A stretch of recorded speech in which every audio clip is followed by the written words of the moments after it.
Dear students, हम chapter पढ़ रहे हैं यूनिट मेजरमेंट और बेसिक टॉपिक हम कर चुके हैं। जैसे एरर का हमने लास्ट लेक्चर में हम पढ़ चुके हैं कि एरर क्या होता है, अब्सोल्यूट एरर क्या होता है और उसको कैलकुलेट कैसे किया जाता है, मेन अब्सोल्यूट एरर क्या है, relative and percentage error we have discussed in the previous video lecture. So आज हम कुछ और न्यूमेरिकल्स करेंगे based on the same topic. Okay, so numerical statement क्या कहती है? The time period of oscillation of a simple pendulum in an experiment is recorded as first reading is given, it is 2.56, second is 2.62, third is 2.70, 2.58 and 2.45। Okay, आपको कहा गया है कि calculate करें उसका मीन टाइम पीरियड कितना है, average error कितना है, रिलेटिव एरर कितना है और परसेंटेज एरर कितना रहेगा। तो स्टेप्स हमारे सेम रहेंगे। सबसे पहले हम अपनी एक मीन वैल्यू कैलकुलेट करेंगे, एक एवरेज वैल्यू कैलकुलेट करेंगे जिसे हम अपनी ट्रू वैल्यू मान के चलेंगे। ठीक है, जैसे यहाँ पर भी किसी टाइम पेंडुलम का जो उसका टाइम पीरियड है वो कैलकुलेट किया गया है और हर बार जो रीडिंग्स आई है that are different, it means there is some error. So let us calculate the error, how much error is there in every measurement. Okay, तो सबसे पहले तो मैं अपना मीन वैल्यू निकालूंगी यहाँ से, जिसको मैं मानकर चलूंगी ट्रू वैल्यू। तो जब भी मीन निकालते हैं फॉर्मूला हमेशा एक ही रहता है, the sum of terms by the number of terms. तो जितने भी मेजरमेंट्स की गई उनको sum of terms by number of terms से डिवाइड कर दिया गया। 1 2 3 टोटल जो है 5 है। ठीक है, तो 5 से ही हम इसको डिवाइड करेंगे।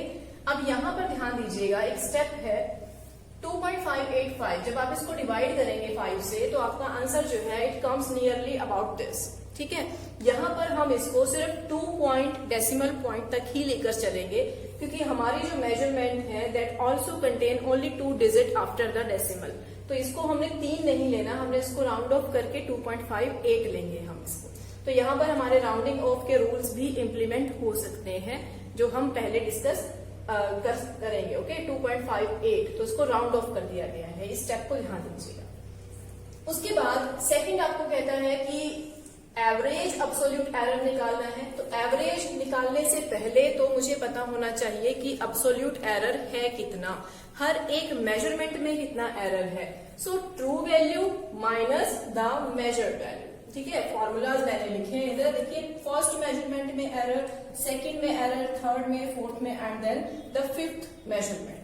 ओके, तो जो मेरी ट्रू वैल्यू है उसमें से मेजर्ड, ये मेरी ट्रू वैल्यू है, इसको मैंने ट्रू वैल्यू मान कि यही सच है, यही ट्रू वैल्यू है बस।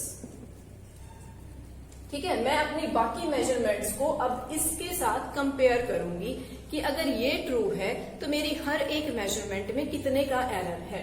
तो 2.58 माइनस 2.56। ठीक है, यहाँ पर मैंने सीक्वेंस में हर एक मेजरमेंट में एरर फाइंड आउट किया, तो ये मेरे एरर्स आते हैं डिफरेंट। ठीक है, यहाँ पर देखिएगा 0 एरर आता है। इट मीन्स जो मेरी फोर्थ ऑब्जर्वेशन थी that was approximately close to the true value. ठीक है, जिसको मानकर हम चल रहे हैं कि ट्रू वैल्यू है। उसके बाद नेक्स्ट हमें कहा गया है कि मीन निकालो, एवरेज निकालो। तो मीन का फॉर्मूला क्या होता है? जब हम ये एरर निकालते हैं तो जैसा हमने लास्ट लेक्चर में भी देखा था कि कुछ वैल्यूज पॉजिटिव आती हैं, कुछ नेगेटिव भी आ सकती हैं। ओके, तो अगर नेगेटिव आती हैं तो उसके लिए हमें मॉडुलस लेना होता है, बट इस केस में हमारे पास कोई भी वैल्यू नेगेटिव नहीं है, but still the formula will remain same. हम मॉडुलस में ही लेकर चलेंगे इसको।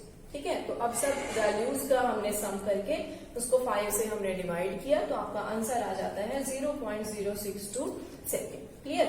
उसके बाद फिर आगे रिलेटिव एरर निकालना है। तो रिलेटिव एरर जो है दोनों एवरेज वैल्यूज का रेशो होता है। जो दो मीन हम निकालते हैं दोनों का रेशो ले लिया।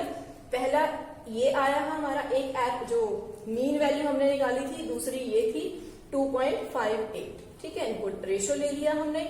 और लास्ट हमें कहा गया है परसेंटेज एरर। तो it is very simple to calculate. Relative error को सिंपली 100 से मल्टीप्लाई कर देंगे and it will get 2.4%. It is the percentage error in our calculations. Okay, so in this way we can solve the numericals very easily. So let us do some more numericals based on this topic. So let us start the second numerical based on the same topic. The second numerical says that the refractive index of water in an experiment are observed to be, these are the different measurements of refractive index of water. Okay, the same step we have to follow again. Absolute error निकालना है, mean निकालना है, relative and then the percentage error. Okay, so now I hope the steps are clear to you. So starting from the first step, let us solve the numerical. The different values are given here. So first of all, write the different values and give a name. Refractive index के लिए symbol generally जो हम use करते हैं, that is mu. Okay, so let us mu1 is 1.30, mu2, mu3, and the values are given here up to 6 times. Okay, so I have written the measurements. In second step, we will take the mean, so the sum of terms and divided by number of terms. So the answer comes 1.33. Okay, then the absolute error in every measurement, जितनी भी measurement की है उन सब में error एक एक करके निकालेंगे हम.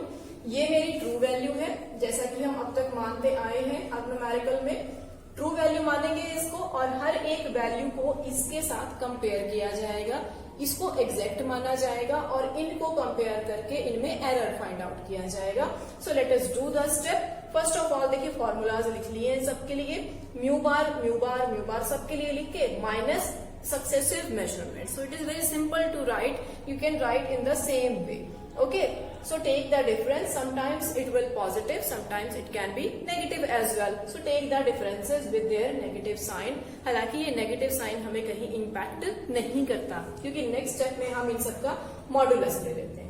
ठीक है, तो जब हम mean absolute error निकालेंगे, we will take, let it is delta mu1. I have not written this step, but I hope it will be clear to you now at this stage. Okay, after solving 3-4 numericals, you will be able to understand the concept. So we are taking the modulus of these deltas. Modulus, within modulus, they will get positive sign. So I have skipped this step here. Okay. But it is understood that I have taken the modulus here. Only then this negative sign is compensated here and it becomes positive. Listen, it was negative here and in the summation it has now the plus sign with it. Okay, similarly 0.02 it was negative but it has become positive. This was negative 0.03 but it has positive sign now.